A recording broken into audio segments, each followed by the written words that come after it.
గుంటూరుకి వెళ్తా ఉంటే సౌటూరు దగ్గర నేను ఎవరినో నవ్విస్తుంటే, అరే అబ్బాయి నువ్వు భలే జోకులు వేస్తున్నావు, నాతో పాటు రా, నీకు బట్టలు తీసిస్తాను, కారు ఎక్కు, అక్కడ శ్యాంప్రసాద్ రెడ్డి అని ఒక వ్యక్తి ఉన్నాడు, ఆయన దగ్గర తీసుకెళ్తాను, నువ్వు అక్కడ జోకులు అయ్యి ఒకవేళ సరిగ్గా ఏగిపోయినా నేను మళ్ళీ రాసిచ్చి నీకు ఇస్తాను, తర్వాత అయ్యి బలి నస్తావు అని చెప్పి నన్ను స్టేజ్ మీద ఎక్కించి నాకు అవకాశాన్ని ఇప్పించి ఆ అవకాశాన్ని సద్వినియోగం చేయించి నన్ను ఈరోజు ఈ స్థాయికి తీసుకొని వచ్చావా? నాకు నేనే కదా కష్టపడ్డాను.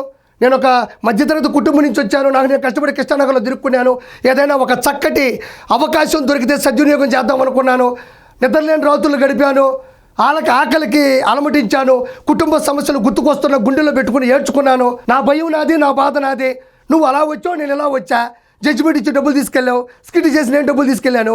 ఈ మధ్యలో విశ్వాసం ఎందుకు వస్తుంది? అసలు విశ్వాసానికి నీకు నాకేం సంబంధం? నేను నా కుటుంబ సభ్యురాలివే, లేకపోతే నీ దగ్గర నేను అప్పు తీసుకొని తిరిగి ఇవ్వలేదా? లేకపోతే ఎవరు ప్రపంచంలో చేయలేనటువంటి ఒక ప్రయత్నం నా కోసం చేసి నన్ను గెలిపించి ఈరోజు నిన్ను ఏమైనా పట్టించుకోవట్లేదా? కాబట్టి విశ్వాసం అనే పదం ఇక్కడ ఎందుకు వస్తుంది? ఇద్దరం డబ్బుల కోసమే చేశాం. నీ అవసరం నీది, నా అవసరం నాది, నీ అవకాశం నీది, నా అవకాశం నాది, అంతే తప్ప ఇక్కడ ప్రేమలకి దేనికి కూడా సంబంధం లేదు. ప్రజాస్వామ్యంలో నువ్వు ఎలా అయితే రాజకీయాల్లోకి వచ్చావు, నేను కూడా అలాంటి రాజకీయాల్లోకి వచ్చా. నువ్వు రావాలి, నేను రాకూడదని ఎక్కడ చట్టం లేదు, రాజ్యాంగ బద్ధం లేదు.